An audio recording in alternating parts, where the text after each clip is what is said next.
Welcome today to the first of our seminars focusing on dealing with the past in Northern Ireland.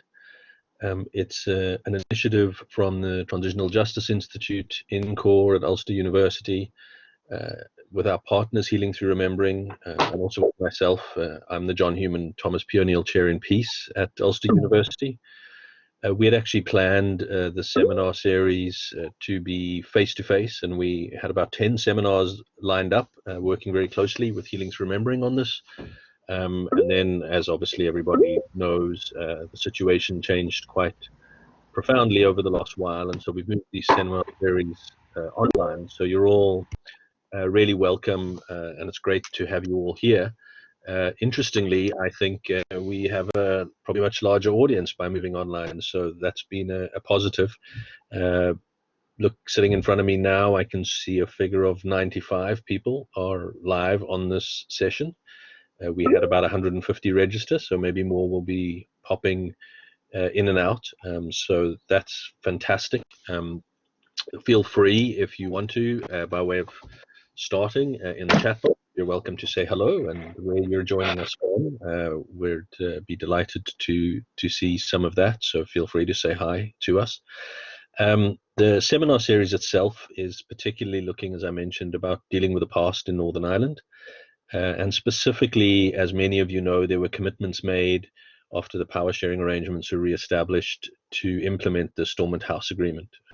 Now, of course, COVID-19, Brexit, many other things have presented a range of challenges to that happening, but the debate is continuing, and moves are afoot to start to look at what to do around issues of dealing with the past.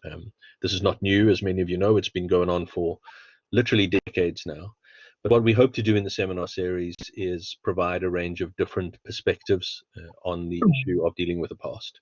And as you all know, the seminar today will be Dr. Adrian Grant from Ulster University, and he will be talking on breaking binary history. Can the Stormont House Agreement facilitate a broader and more representative understanding of the past? And so, Adrian, you're really welcome. As I said to everybody, we now have close to 100 participants online, so that's not an easy thing to manage. So what we'd like to do is just ask everyone to please mute themselves and their video, and to listen in, and to use the chat facility if you want to make contact. Adrian is going to speak for about 30 to 40 minutes, and then we'll open it up for questions, and we'll probably moderate the questions, or we will moderate the questions through the chat facility, just to make it a little bit easier. So yeah, once again, welcome to everybody. It's great to have 100 people online. It feels rather surreal when you can't quite see everybody, but it's fantastic that everyone is there. And so I'm now going to hand over to Dr. Adrian Grant, who's going to speak to us about whether the Stormont House Agreement can facilitate a broader and more representative understanding of the past. So thanks very much, and off you go, Adrian. Thank you very much, Brandon, and thank you to everyone who has joined us. It's really encouraging to see such large numbers of people interested in the topic. So I'm really going to talk to you about social history and oral history today. And I think it's something a little bit different to what we expect or what we are used to when we're thinking about dealing with the past, particularly in Northern Ireland. So the purpose of my presentation today is really to provoke thought, I suppose, on how we think about history in Ireland and the north of Ireland, in particular over the last 50 to 60 years.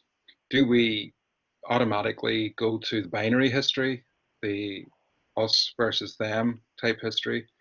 It's my opinion that we tend to do that, both as sort of members of the public, and as historians as well, actually, if we're looking at the broader profession of history on this island.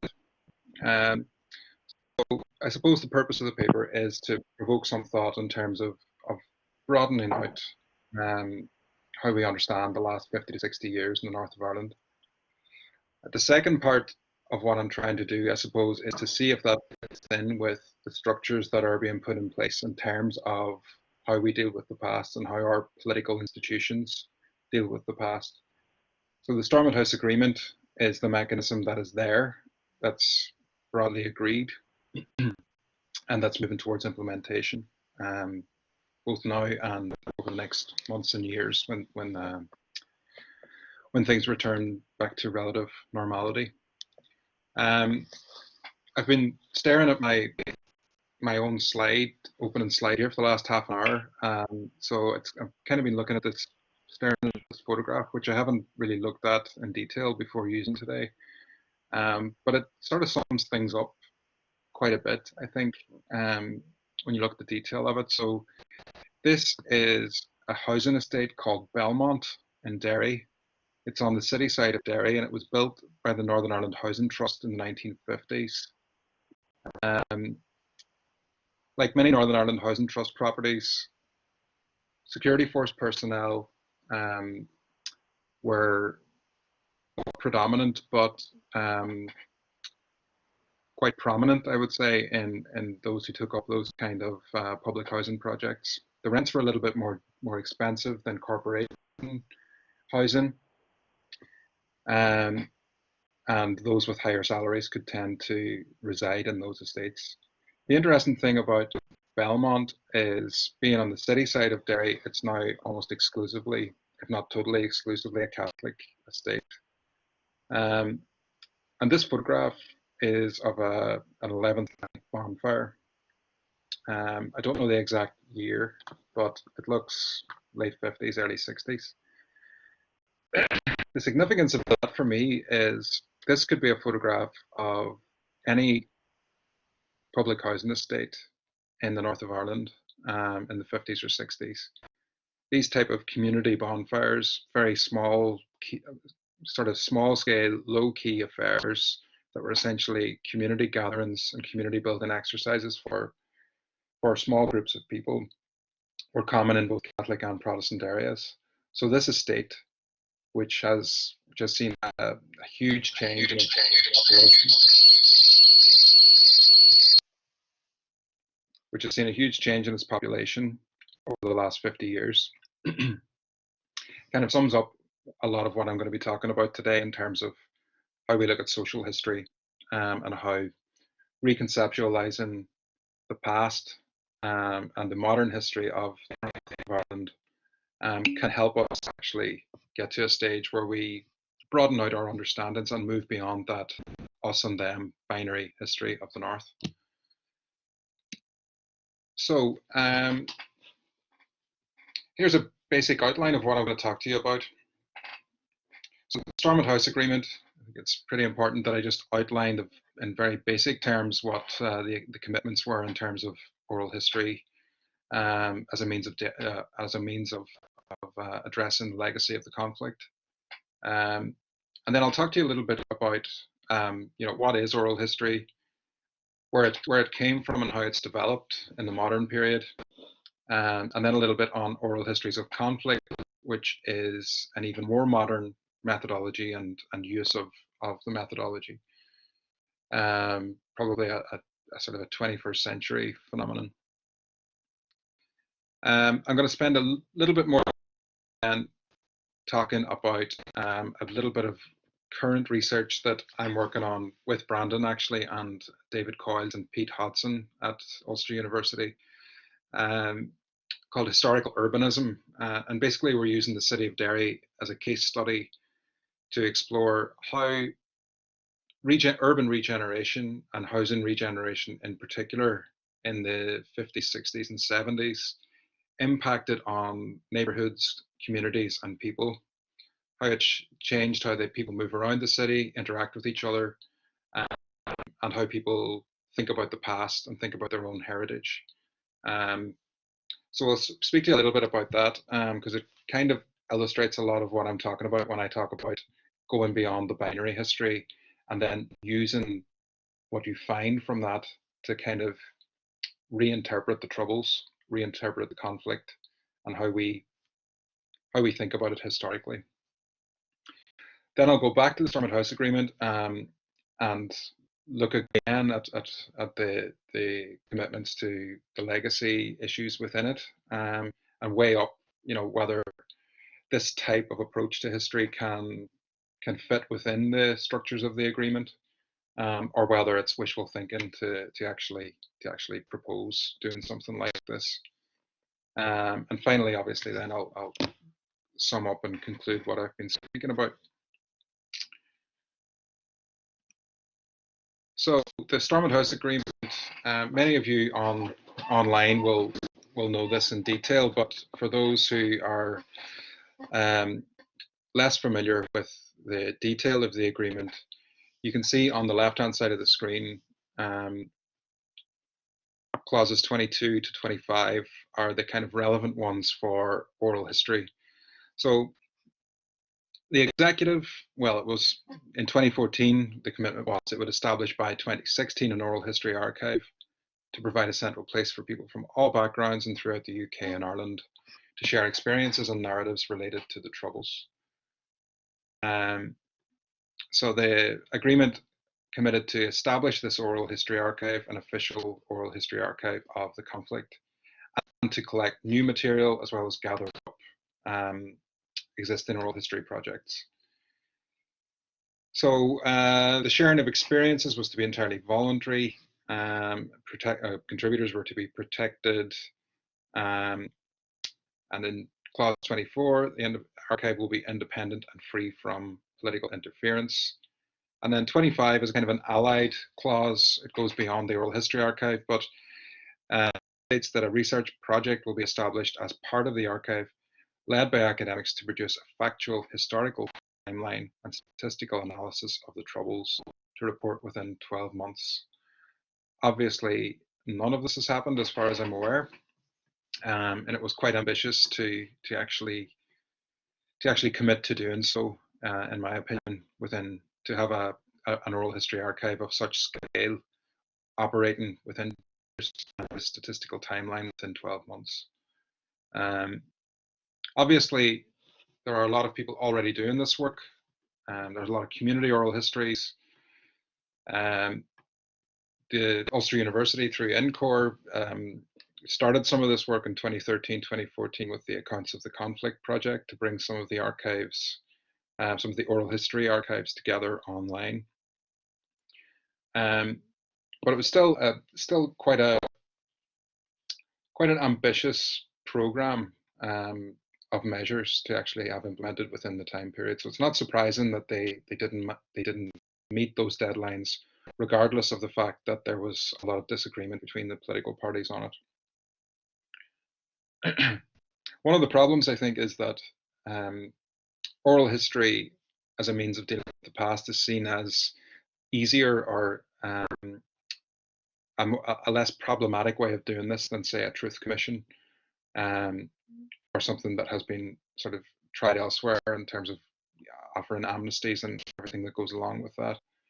But when we get into the detail of it, it's not quite as simple as it seems. So there's a couple of things I've picked out here that I think are interesting. In clause 22 there's sort of stuff about representation. So all backgrounds are to be represented, and experiences and narratives related to the Troubles is the phrase used. So it's pretty vague. What does all backgrounds mean? For example, does that follow the kind of peace process language of unionist, nationalist, and other, or does it provide us with that kind of rainbow myriad categorization of backgrounds, where you can self-identify?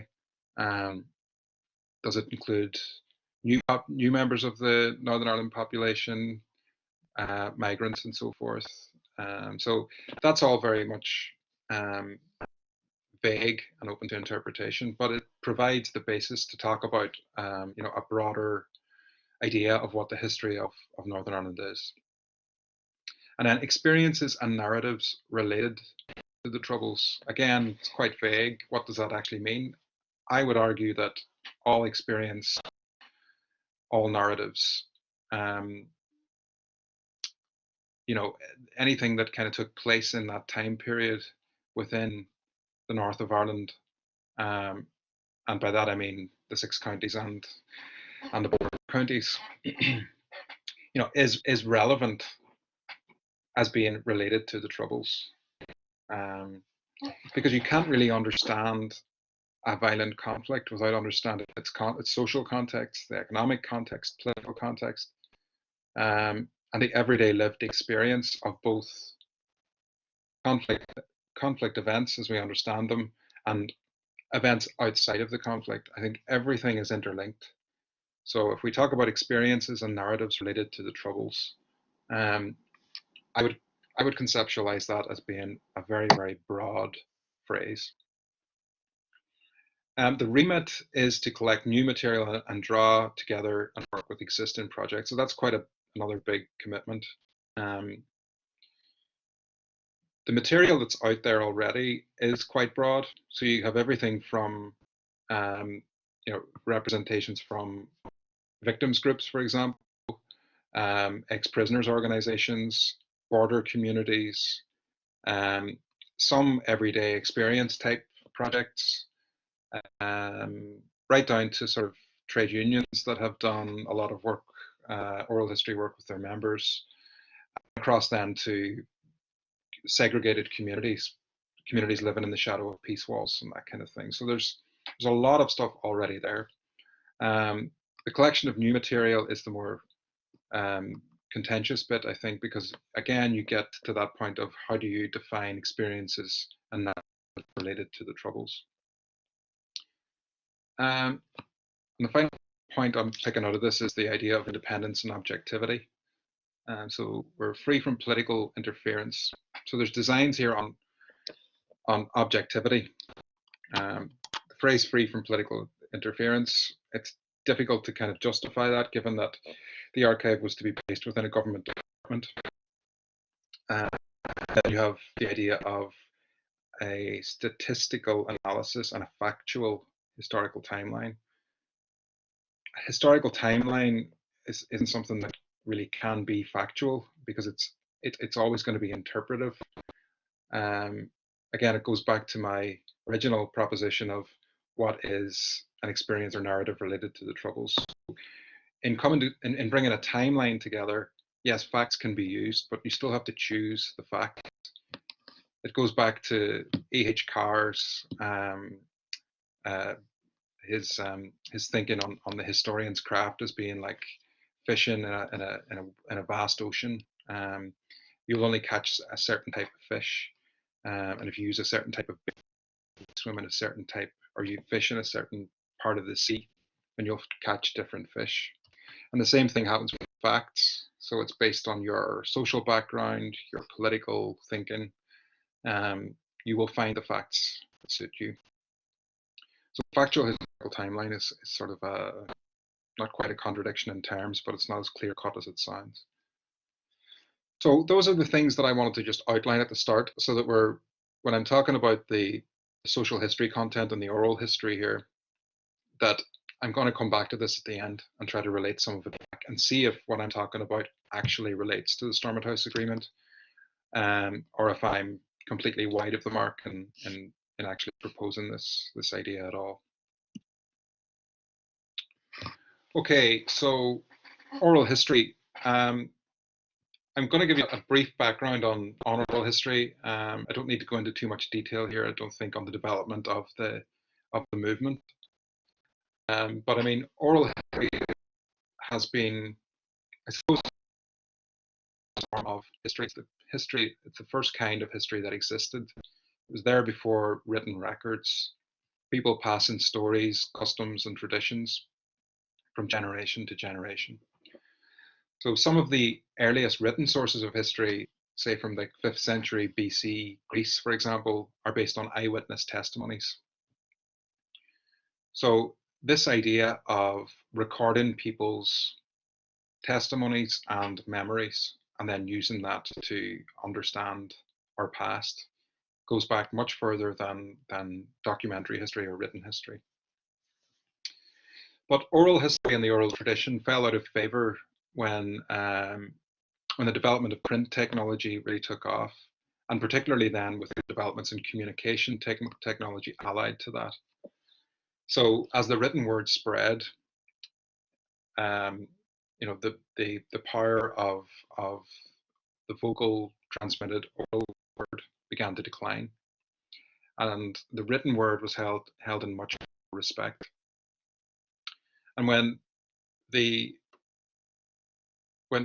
history became professionalized, so when it became a professional thing to actually sit down and write history, it was around about that same time as an explosion in the communications technology took place in the mid 19th century. So mass-produced newspapers, daily newspapers, the development of rail transport, and the ability to transmit the written word across countries in days rather than weeks and months as had been previously. And of course that continues on and on then with telegraph technology and everything else. But the result was that written sources and written history became much more respected than fiction.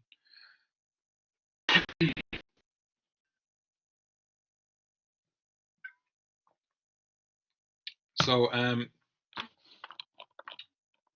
it was only then in the 1960s that the oral history tradition came back to prominence. And I'll talk about a little bit about that in a second. But before I do that, I just wanted to comment briefly on the role of archives and how archives in relation to oral history sources can be seen as sort of the top of a hierarchy of historical sources. So it comes again from that 19th century idea of the written word as being sacrosanct for historians. And we have to think about archives in that way, that they're seen as more authoritative sources because they are documentary evidence of events that took place in a particular time period. But again, they are subjective in their way. There are power relations at work here. There are the social backgrounds of the people who wrote them, and there's the intention of what they were trying to do. So states are not objective entities any more than a person is an objective entity. So there are problems here around having a hierarchy of historical sources. There are obviously problems with oral history, the subjectivity of memory, but there are also problems with written sources and the subjectivity of institutions. So the role of the state really in creating archives is interesting when you look at it in a little bit more detail. Obviously, the justification and perpetuation of the state is its goal. So sometimes the archive can be used in a way that supports that. So for instance, archives are a selection, a small selection in most cases, of the actual written documents of a government department. Most of those written documents are destroyed. Others are retained by the government departments and never released. Others are released 50, 100, 200, and many more years later. Some are recalled from the archives for sensitivity reasons, and others are lost or lost in inverted commas. So archives should never really be viewed as an entirely objective source. So it's important to spell that out at the start, that archives aren't unproblematic in the same way that oral history is problematic.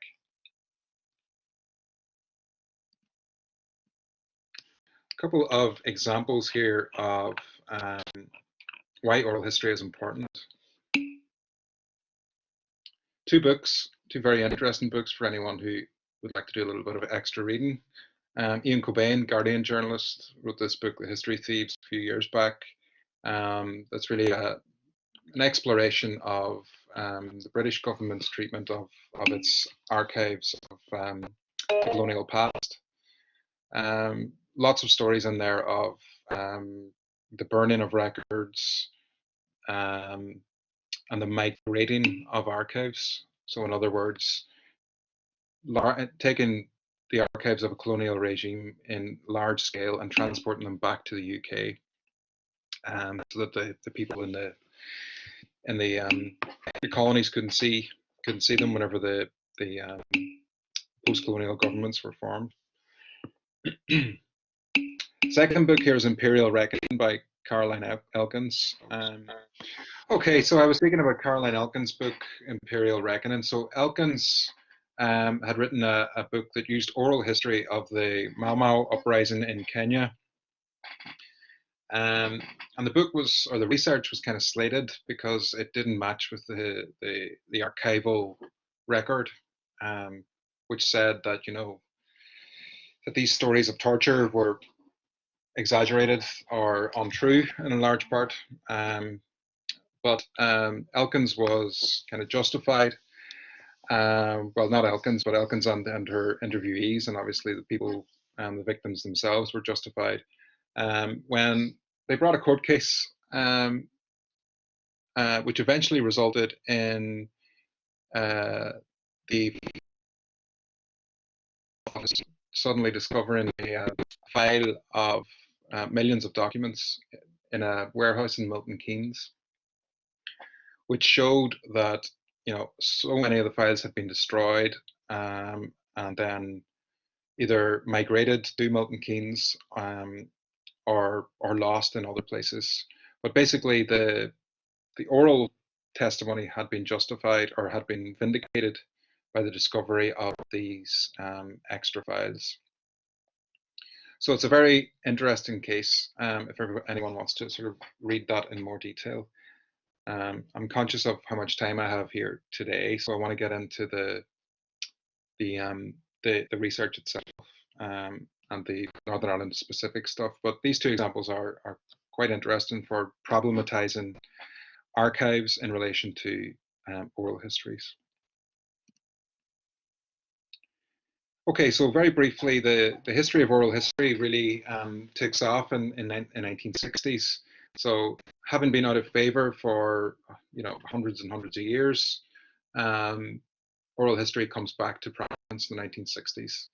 And one of the main reasons for that is the availability of portable tape recorders. So as it becomes possible to actually carry a tape recorder with you, people begin recording each other's stories and memories. And there are a number of particular avenues that takes, and much comes from activism. So, folklore studies had been following these trajectories for quite some time anyway. And when it became possible to record people portably, then recording people's customs, traditions, and language became a huge part of folklore studies. And then in history, it was local historians, really, and community historians who began using oral history as a serious tool to discover local history, because the kind of archives you get at a state level aren't always readily accessible or even existing at a local level. But then with the working class issue and the women's issue, oral history became very, very prominent and started making its way into academia. So the late 60s, early 70s saw the development of the field of labor history, or working class studies in history. And by its very nature, the written documentary evidence is very slight in working class labor history. So you tend to get trade union records, you tend to get business records, and interactions with political parties, but you don't get that everyday experience, diaries, etc., from working class studies that you would say from studying governments or politicians. So people began documenting each other's stories through that new field of labor history. The women's movement was the same then. There was a recognition that the sources, the written archival sources, were silent on women's history, and so new sources had to be created. As we go into the 1970s then, that idea of fill in the gap, fill in those historical silences, and using oral history to do so becomes more prominent. So all sorts of minorities began using it as a tool to have their voices heard. And it goes down the road then in the 80s and onwards into capturing the history of identity, something that's very difficult to capture through the written word. So how people feel, etc., about their identity. So into the 90s and then into the 2000s, oral history is becoming more firmly established with some academic historians. A slow process. Some still don't recognize its value and feel that it's still very, very problematic. But it did change how we conceptualize history from the 1970s onwards, because it's a community grass-based movement. It's broadened our conception of history and has inspired new kind of new avenues of exploration. So it has created a diversity within history. And one of its greatest powers is challenging dominant narratives. Okay, oral histories of conflict is a more recent development.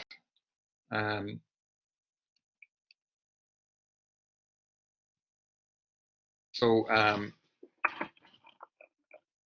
people have begun using oral history as a methodology for both documenting, understanding, and dealing with the legacy of conflict. So it is quite a good tool for documenting and understanding conflict. You can get to the foot soldier or the civilian victim of conflict that you may not see in the archive or in the written word or in newspapers or anything like that. So it does provide more context and nuance to histories of conflict by using oral history as this kind of methodology, just really to get a more rounded view of the past and to get at a greater understanding of the past. But then there's another side of this, which is dealing with the legacy of conflict. So using oral histories as a means of addressing legacy issues that, like those we see in Northern Ireland. So oral history is seen as both a product and a process sometimes in these situations. A product in that we get a tapestry of memory that theoretically we can bring together into an archive and use it as a tapestry of opinions that, taken together, can bring us towards some form of completeness when we're looking at the history of a contested idea or a contested place. That's the kind of theory of using a wide range of oral histories as a means of dealing with the legacy of conflict. It's also a process in that some would say there's a therapeutic element to actually allowing people to tell their stories in a similar way to how people have felt about what a Truth and Reconciliation Commission might achieve for individuals and for victims. There's a feeling that there's a catharsis in telling stories, and it's more safely done in the oral history context, given that the person telling their story has an element of control if it's done right.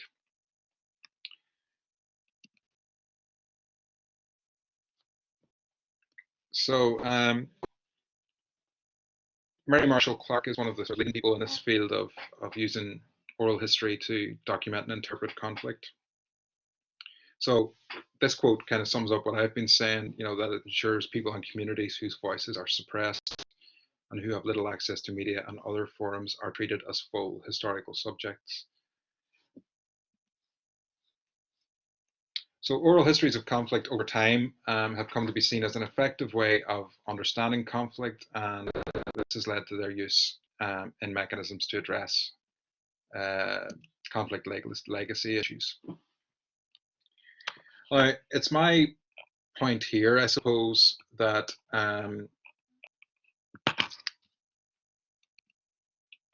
that we can use oral histories to broaden out how we understand past events. And I'm briefly going to talk about the Irish Revolutionary period, 1912 to 23 here, to show how oral history and the release of oral histories over the last decade have changed, massively changed how we approach that historical moment in Irish history. So a huge range of oral histories have been released, both by the Irish government through its Bureau of Military History project, which allowed veterans of the conflict to tell their stories in the 1950s, and they were just released in the last 10 to 15 years. There was also a lot of private oral history projects that took place at that time, including by Ernie O'Malley, a very prominent veteran who interviewed his former comrades, and in the north of Ireland by Father Louis O'Kane, a Catholic priest from Auchnacolley, who travelled around the northern counties of Ireland interviewing veterans of the War of Independence period. And it has the release of these tapes and oral histories has completely changed how we understand that period in Irish history. There has been an allied move towards social history, the social history of that period, which has entirely opened up interpretations of events at that time. So with the move into social history on the one hand, and the opening up of the oral history archive on the other, we've completely reconceptualized the history of that period. So much so that the chronology has actually changed. It used to always be 1916 to 23. It's now 1912 to 23. And there's a couple of reasons for that. One of the main ones being bringing in the Unionist tradition and looking at the Ulster Covenant and the formation of the Irish or the Ulster Volunteer Force. But then also the social and labour element of bringing in the Dublin Lockout of 1913 so that we could get a broader understanding of this decade with the First World War and everything else. So the result of this change, this revision of Irish history in the 1912 to 23 period has been a greater understanding of both social and economic history, of labour history and the contribution of workers and trade unions to how Ireland changed at that time. Women's history has blossomed really in the last 10 to 20 years in this particular time period. There's been some fantastic work done. Local and regional disparity. Local studies of this period have shown, that we can entirely reassess how we understand the events of the decade. The experience in the North, which was kind of almost forgotten about by historians when they wrote about these sort of glorious years of Irish independence, and the sort of sectarian warfare that took place in the six counties from 1920 to 1922, despite its destruction, has been largely forgotten about until quite recently. LGBT histories are beginning to be written about the time period, and then one for the that's quite interesting in the situation we face today, the impact of the Spanish flu of 1918 and 19 on Ireland at that time has been fantastically chronicled through oral history and other sources by Dr. Ida Milne. It was a fantastic book just published a few years ago on the very topic. So we can see that there's potential here for how broader social history and the use of oral history in that regard can allow us to reinterpret conflict histories. So the War of Independence period, the Irish Revolutionary period, now being rethought, revised, and reconceptualized in the public mind because of the access we have to all of these sources and all of these new histories of the wider context. So with the time I have left, I'd like to concentrate on some of the research that I and others have been doing in the city of Derry over the last few years to try and follow through on this, to try and focus in on the social history of communities as a contribution to understanding the history of the Troubles more broadly. So the project's called Historical Urbanism, shaping cities through historical research. A whole other aspect to the project in terms of engaging with urban design in the contemporary period and in the present day that I won't get into. I'm going to concentrate more on the historical research side of it for the purposes of this talk. But the project uses oral history to speak with people about the spaces in which they have lived their lives. And we try to get at how those spaces have changed over time and how those significant changes have impacted on people's lives. The thing is that all of this stuff we're talking about happened at the same, just before or at the same time as the Troubles began and were at their height. So there's almost like a twin trauma thing going on here, where you have the severe, obvious trauma of a violent conflict, but you also have this underlying change creating a different type of trauma that's buried, both buried personally, buried by society, and then buried in the historical record because of the all-encompassing nature of the Troubles. So what we're finding is that people's reactions to and people's reactions to change in physical space, so the clearance of large areas of housing, the building of new infrastructure, and the modernization of cities in the 60s and 70s, has had a particular impact, a negative impact in many cases, on how people view that process and view how they live today. So this photograph is from the part of the Bogside in Derry. It's not far from Free Derry Corner, which most of you will know. It's taken from the Lecky Road, looking up at Tower Chapel. And this was a sort of a thriving part of the city, large population, tightly knit, terraced streets. The church, the local school, the houses and the shops were all sort of an insulated community. And the modernization process meant that there was need for a traffic bypass to get from the city to the hospital on the other side of the river. And this flyover was constructed. It's quite small in relative terms. And this is the artist's impression of it before it was built.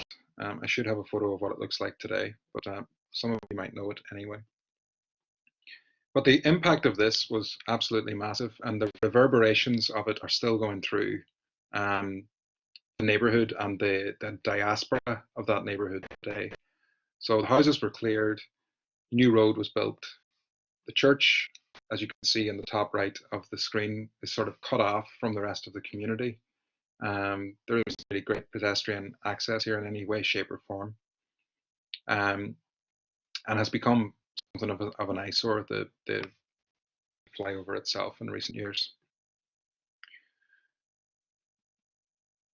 So just a couple of extracts from interviews here, and you can see what I'm talking about whenever I say that it had a major impact on people and neighborhoods and families.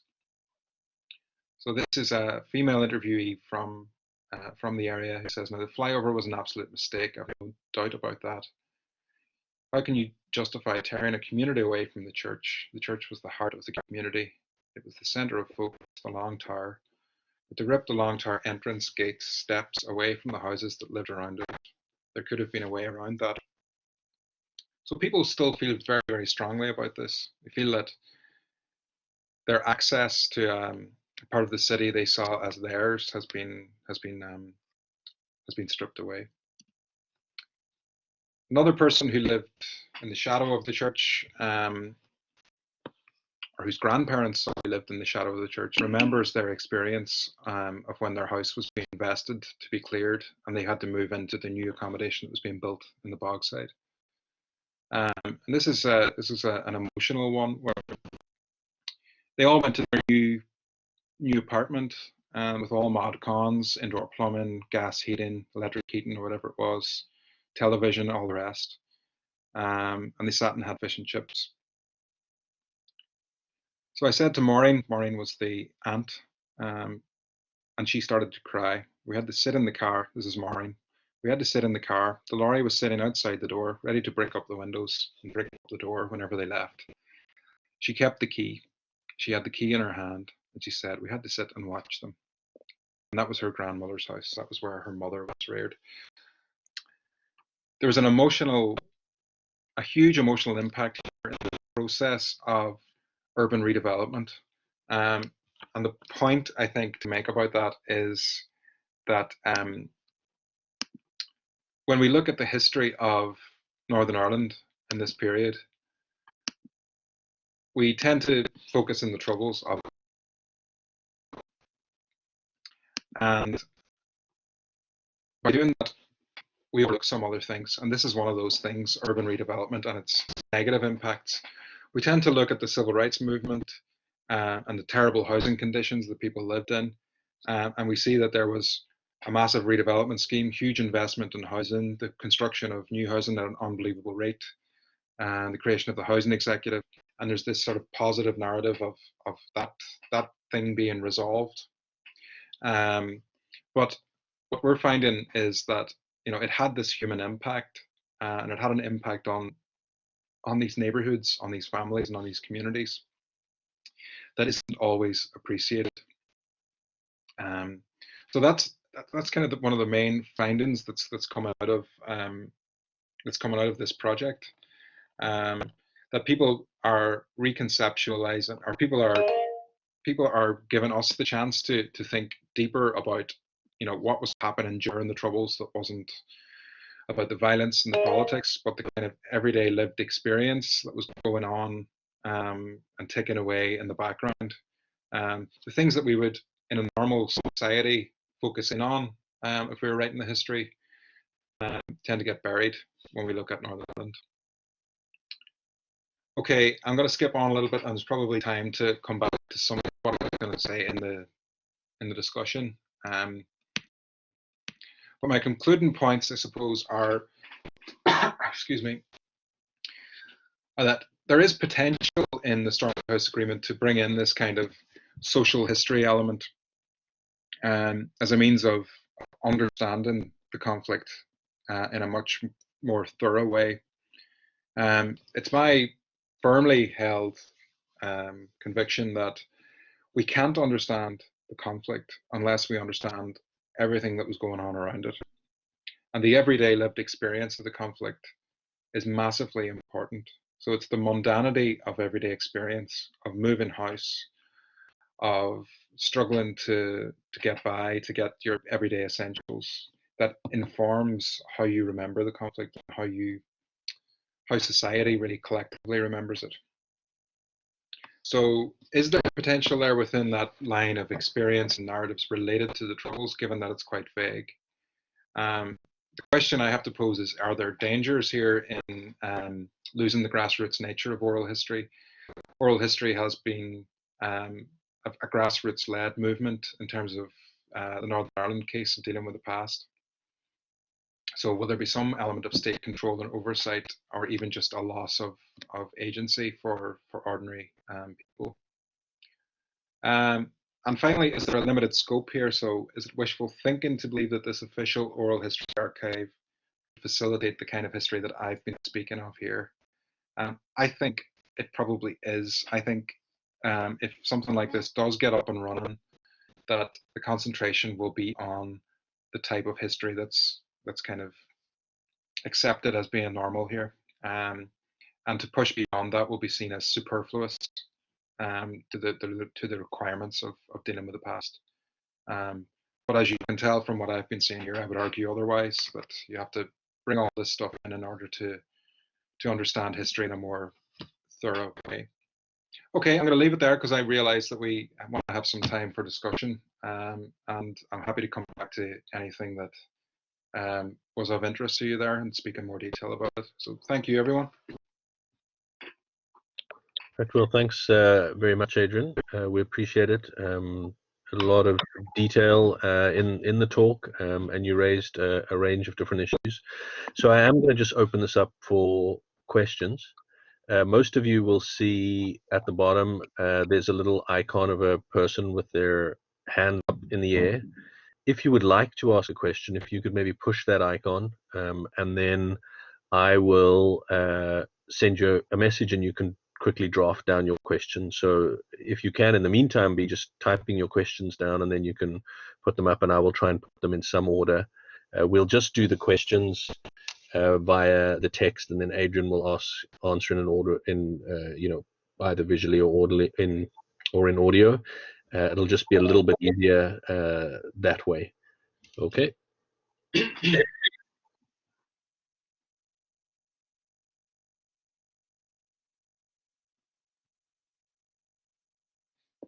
Right. I'm just trying to get the questions here, so just hold on a second.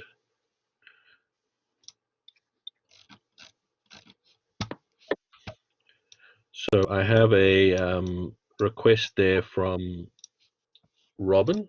It's very nice to hear from Robin. So Robin, I'm just sending you a quick message. If you can just type your question and the response to that, that would be great.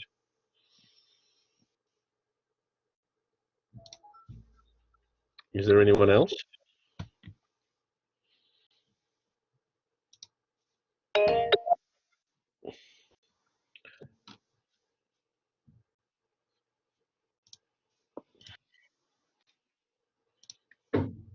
Okay, we'll be with the questions shortly. I think actually the easiest might be if you have your questions to maybe just put them into the main chat and I'll work from there. That might be easier. While I wait for Robin, there's a question there, Adrian, which says, from Sean Feenan, I'm an absolute supporter of oral history, but where do we stand now where the Stormont House Agreement has been overtaken by the new decade, new approach? I could be wrong in this, but as far as I'm aware, the New Decade, New Approach agreement kind of commits to implement the Stormont House Agreement. So as far as I know, the kind of the clauses that I was speaking about there in terms of oral history are still in play. I'm open to correction on that. Yeah, my understanding is that the new decade approach, the new document actually says that the agreement would be implemented within 100 days. I think 100 days may well have passed at this stage. Right, let's see. There's a question here from Barbara Curran. Is there an intergenerational aspect to the research? Okay, I'll try to answer that as best I can, and hopefully I've got the meaning of your question right. Yes, there is an intergenerational aspect to the research. We're seeing some of the sort of traumas associated with the experience of being vested from your home and moved into another part of the city, transmitting down into people who feel the same way about it. So we're seeing the grandchildren of people whose houses were cleared in the 1950s and 60s. Almost feeling the effects of that today, and understanding both the effect it had on their grandparents or their parents, as well as the effect it has on them, then to not be part of a kind of tight knit community. There's a sense of nostalgia here, which is one of the things I didn't get a chance to talk about.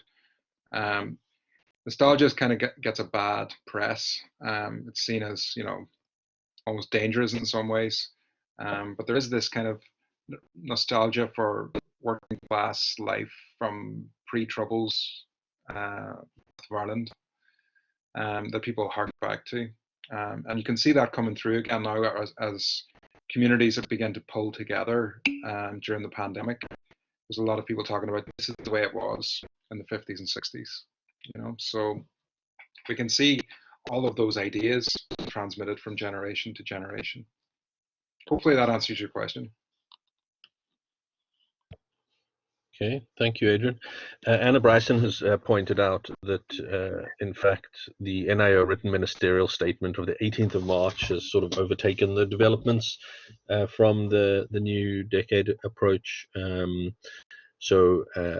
I don't know, Anna, if you want to maybe just tell us a little bit more about that, that would be great. There's from Robin Kirk, Owen Patterson came to NC. Not sure where that is. Several years ago to see the Southern Archives. He mainly wanted to know how they dealt with accounts of violence. The news was not great since the Southern Archives stopped responding when anyone mentioned violence. This skews the history, obviously. In the wake of Boston College, what are your thoughts? Are we talking about the Republic of Ireland here in terms of Southern Archives? I'm not 100% sure there what you're getting at in terms of violence in the Southern Archives. She's meaning North Carolina, Okay. the U.S. South Jim Crow records. I see. Right. Okay.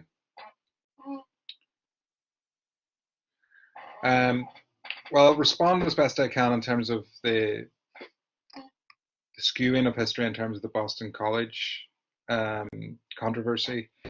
There was a lot of commentary at that time when the subpoena controversy was at its height around oral history being dead. That phrase was uttered on numerous occasions by various people at the time. And many of us who work in the field of oral history felt it was premature, and that oral history didn't just mean the history of what was done or who did what to whom during the Troubles, that it wasn't just about getting to the bottom of acts of violence, that there was much more that had been done, was continuing to be done, and would be done in the future.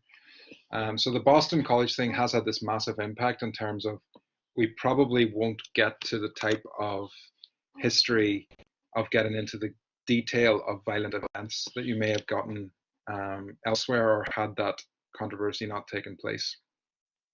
But the richness of the oral history that has been carried out and will be carried out, I would argue, brings us to an even broader, more representative view of the past.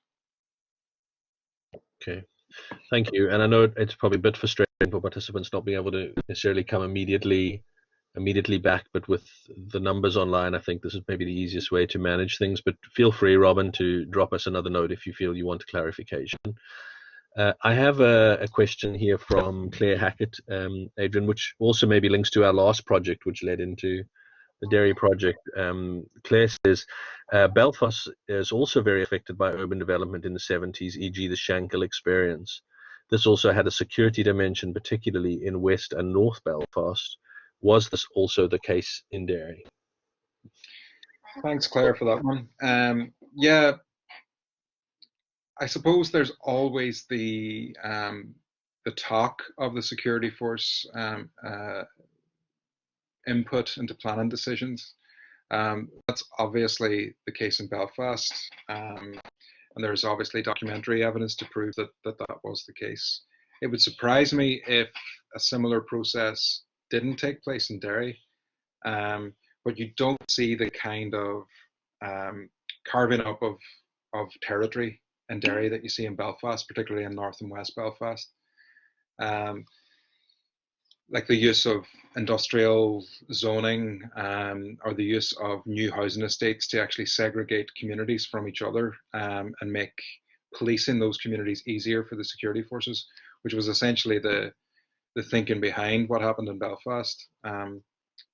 That wasn't as necessary in Derry because the army was able to surveil the whole city because of its natural landscape anyway.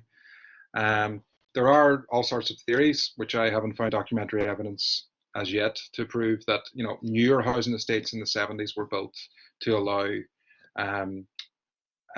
military vehicles to move through the streets more easily and stuff like that. So it's probably there somewhere, but I can't say definitively that it's the case that what happened in Belfast was completely replicated in Derry. Okay. Thanks, Adrian. So a question from Brian Doherty. He wants to know, What role do other forms of archiving play in historical context, such as musical archiving, photography? Plus, how do you actually access minority groups to ensure balance? Thanks, Brian. It's a really great question. I think alternative sources, if we're talking about broadening the narrative, alternative sources are essential. So oral history is one element of it, a very important one, I would argue, but it's one element. So you also need the archive. You also need the poetry. You need the literature, the music, the photography, and even like the satire, the comedy, anything you can get your hands on, really, to put color into the narrative of a divided past, I think is positive. So those kinds of historical sources play a really important role, I would argue. For example, one of the things that we ask people in the oral history interviews is about their senses. So, are there smells or sounds that jog memories for you?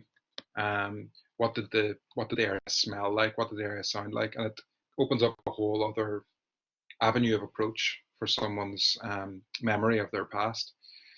So yeah, very important, I would say, to the role of other forms of archiving and historical sources. Reaching hard to access minority groups. It's a difficult thing to do. Um, if you are concentrating on social history, though, it does become a little bit easier.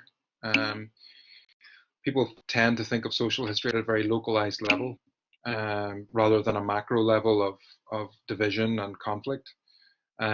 So all of the interviews that we carry out tend to focus on everyday life, the built environment, movement. Um, we do ask some questions about the conflict, but usually it's the interviewee who brings that through, um, because the conflict sort of affected every aspect of life here. So it's a little bit easier to access groups who you wouldn't normally access in dealing in oral history research in Northern Ireland. But using alternative means like social media, community organizations, even going to pubs and things like that, and uh, alternative sort of places that you wouldn't think of going to recruit people, can sort of get towards some form of balance. It's difficult to reach that sweet spot of balance, though, at the same time on any project, regardless of what the content or the topic is. Okay, thanks, Adrian. We have till about 4:30. There's quite a lot of questions lined up here, so I'm just going to keep working through them. So there's a question here from Lainey Lennox, one of our PhD researchers, and she says, do you think there's any meaningful opportunity for grassroots oral history archives in Northern Ireland to actually participate in constructing or cultivating the Stormont House Agreement's oral history archive? Or do you think their involvement will stop at simply being included in the archive?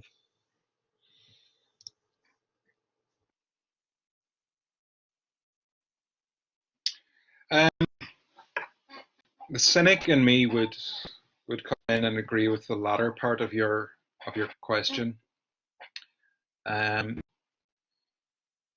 it would be a pretty big process, to actually include all of the participants and the stakeholders in oral history practice in Northern Ireland, to be involved in curating, and developing the archive. That would be the ideal situation. I think that would be the best way to do it. But given that given that in the initial agreement they gave themselves 2 years to have this thing up and running, I wouldn't be massively confident that the thought process is going down that avenue of building it from the ground up. It seems like it's going to be constructed, and conceptualized at a high level with some consultation, obviously, and then sort of imposed, and people can be involved with it then if they wish, which would sort of go towards the negative point of my conclusion, of is this possible, what I'm speaking of, within the confines of the Stormont House Agreement or dealing with the past in Northern Ireland. I think I would probably come down on the side of being quite negative in terms of that. Okay, thank you, Adrian. Yeah, and I think it is a real ongoing issue as to what degree of involvement community groups will have in the archive and how that will be managed, and given all of the different community archives that exist. I have a question here from Derek Moore. Um, he begins the message by saying, looking glass syndrome. If you look into a mirror, you will only see what is behind you. You cannot see through to the other side. Your expectation of the world then is that only resembles yourself and those around you. Are we at risk of continuing to look back instead of looking forward? Great question. I'd say there's always a risk of continuing to look back in a destructive way. I suppose what I'm saying here is that there are alternative ways of looking back that actually can be more positive for the future. So the one of the aspects of the project in Derry is that we're bringing this data together, all of this information we're collecting through oral history, archives, photographs, and whatever else we can get our hands on, and trying to understand, were there positive things about the way the city was in the past, in terms of how people maybe interacted, in terms of how people moved around, or just lived their lives, that we can learn from. So we're working with the city council and with others to kind of see if we can bring some of that historical information into their future planning documents for the city and region. And the idea is, we're testing to see if this is a viable thing to do. So maybe there are some positives in looking back at social history, rather than looking back at what divides us, and the things that maybe are more emotional and divisive. Obviously, we have to do that as well. But I think there's another way of doing it to take the sting out of it, almost, I suppose, is what I'm saying.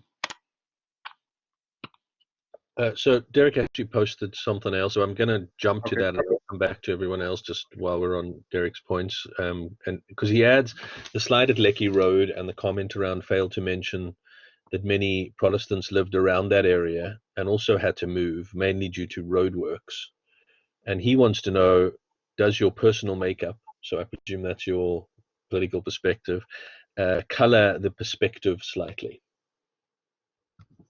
I wouldn't say so. I think the time I had might have coloured the presentation slightly.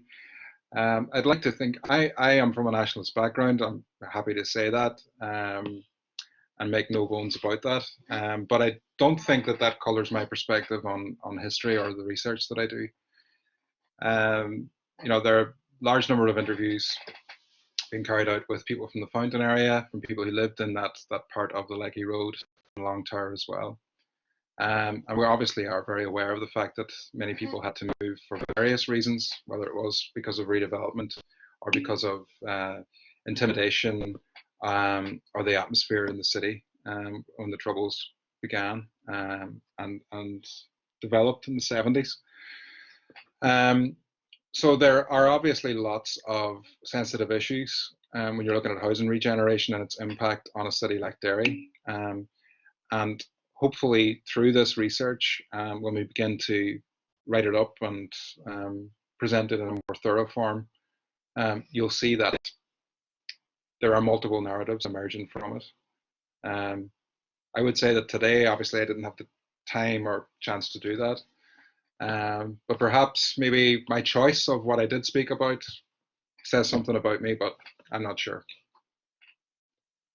I should add that Derek has just posted, thank you. I have participated in your project and it was worthwhile. So that's a positive response to that. Derek, hear that. So Anna Bryson has very usefully posted some information up there when we were talking about the 100-day issue and the Stormont House agreement. And the ministerial brief, she says, proposes that we need to shift the focus of our approach to the past and consider one independent body to oversee a new joined-up approach. It remains to be seen to what extent this represents a departure from the commitments made in the Stormont House Agreement, more recently promised in terms of moving the legislation forward in 100 days. Anna's also very usefully put up a link there. Anyone can see it. Her and some colleagues have written a piece which outlines some of that and some of the challenges. So I'd encourage people to have a look at that.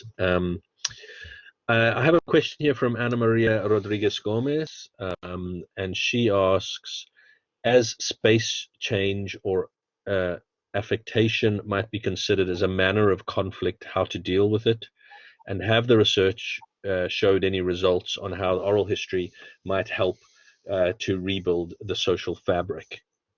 That's clear, Adrian. Yeah, thanks to Anna Bryson for that information. That's very helpful. Anna Maria, to answer your question, yes, I suppose that is a type of conflict, a type of violence in some ways. This process wasn't particular to Belfast or Derry. The urban renewal, urban regeneration process happened across North America and large parts of Britain, most of Britain at the same time. And it's the histories of those places, when we look at it, it's seen as a form of violence, a form of conflict between class, between races, and a means of segregating people even further. So there's obviously a conflict there that has to be dealt with. Now, how we do that is kind of, I wouldn't say it's as difficult as dealing with the legacy of the conflict, but we are dealing with changes to the structures of cities that are permanent. We can't go back to what was there before. Even if we do, it won't be the same as what was existing. And we have some of what we have is just there now. So we have to find ways of maybe softening its impact. And perhaps oral history is a way to do that. And perhaps the data that we are collecting is a way to do that, because we can see some of the more acute impacts of infrastructure, for example, and top-down planning, and how they impact on social fabric, on the cohesiveness of communities. So perhaps there's a way that we can take this data and come up with, ideas for how we create connections and make cities more livable, more walkable, and just better places to live. That's the intention anyway, I think, with the project, is to try this in a city like Derry, and if it works there in terms of some positive outcomes with urban design and social cohesion, we can sort of look at doing it elsewhere on top of that. Okay, thanks, Adrian. I have essentially two comments, so I'm going to read those out just so they're on the record, because we'll keep an audio record of this and publish it afterwards. And then one more question, and I think I'm going to end on that. So I'm just going to read the two comments. You may want to comment on them, Adrian, but they're more like points, I think. Okay. The first is from Sean Feenan, and he says, there's an issue around partiality, as you stated in your presentation. An example in Jasenovac in Croatia, there is a museum at a site of a death camp. The stories told for decades were about the victims and the state who required all students to visit it, etc. Nowadays, and I think he's meaning in former Yugoslavia, nowadays we have a new regime in Croatia that tells the stories of survivors, people who have kinder stories to tell about World War II regime responsible for the death camp. This does not help reconciliation and has led to division over commemoration, etc. I think any of us who live in Northern Ireland will recognize the challenge of those type of historical partiality issues that create tensions. Is there anything you want to add, Adrian, or just hear the other comments? Just one thing very briefly that's allied to that. I've always been, a proponent of addressing the past as it faces us. I don't like the idea of sanitizing things or glossing over things when it comes to the conflict and the divisions in society here. And my proposition or my championing of social history isn't a means of trying to gloss over division or lessen the impact of sort of tragic things that happened in the past. It's more about trying to understand things in their whole, warts and all, um, uh, context, rather than get towards some kind of a shared history that maybe isn't reality. I'm not proposing that in any way, shape, or form. Okay, thanks, Adrian. So a comment also from Ken Funston. He says the structures suggested in the Stormont House Agreement were never fit for purpose, and the design team never engaged with the victims' groups. Hence, what we have is something that is created with an ideological thought process and could never be agreed by innocent victims. It's time to look again at what has been proposed. And he then adds, I agree with Anna to a certain extent. The ICIR is total nonsense, and the role of the HIU could never meet the needs of all of those and will hinder reconciliation. So I think Ken's really just going into Yeah. what his views on the Stormont House Agreement. Anna has added that that was not what she said exactly, so I think I should certainly say that. I know it's difficult on the text, but I think Ken is sharing his views on the Stormont House Agreement, and I'm sure many of us have written and said there are certainly challenges in relation to the Stormont House Agreement. But I just wanted to note that Anna's response to that as well. I might just take the last question then. What are the risks with re-traumatizing? Sorry, it's from someone called Jeremy. I don't have a second name. What are the risks with re-traumatizing victims in oral history during ongoing conflict or conflicts with an asymmetry of power relations, such as Israel, Palestine? There are obviously risks. I think those risks have to be assessed, obviously, before engagement in any kind of project that goes into conflict using oral history.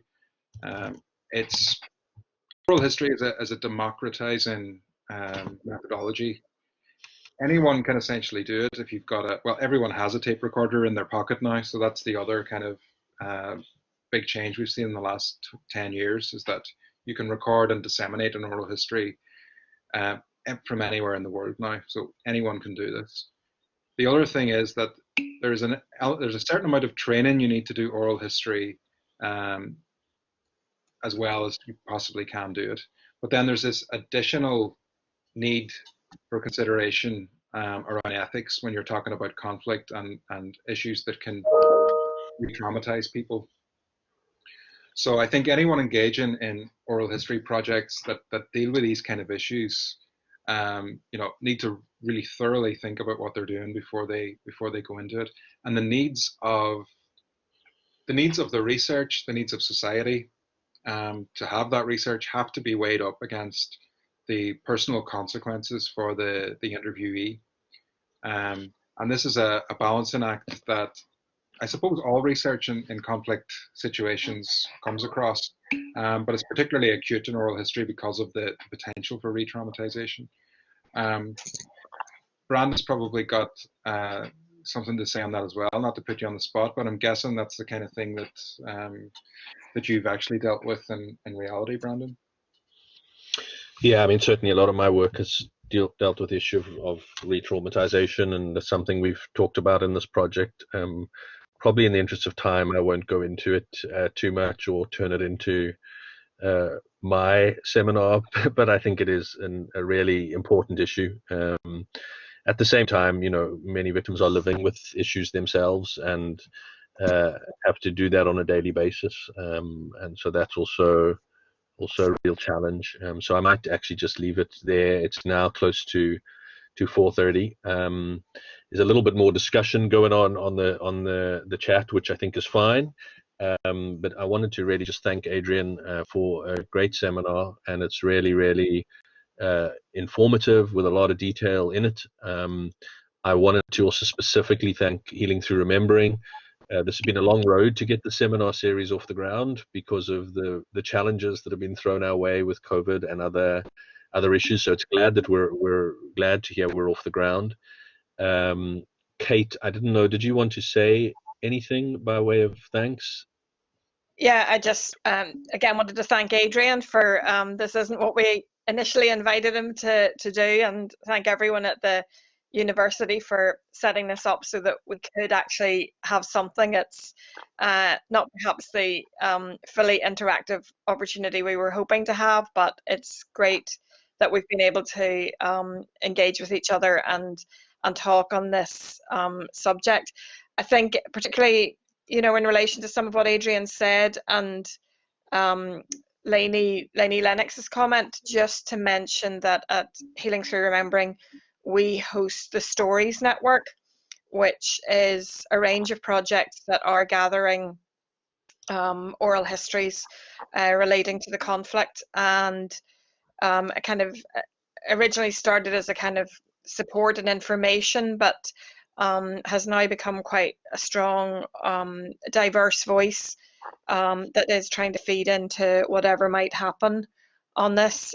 So it's just to try and keep us all alert to that. I think the only other thing to say, Brandon, is that this is a series. The next one is on Monday, the 18th of May, when Professor Siobhan O'Neill, a professor of mental health sciences, will talk on the need for a trauma-informed approach to addressing the conflict's legacy. So to give you all a heads up about that. Thank you. And thank you everybody for taking part. Yeah, no, thanks, Kate. And great minds think alike. I just posted onto the chat the link to the next seminar for those who are interested.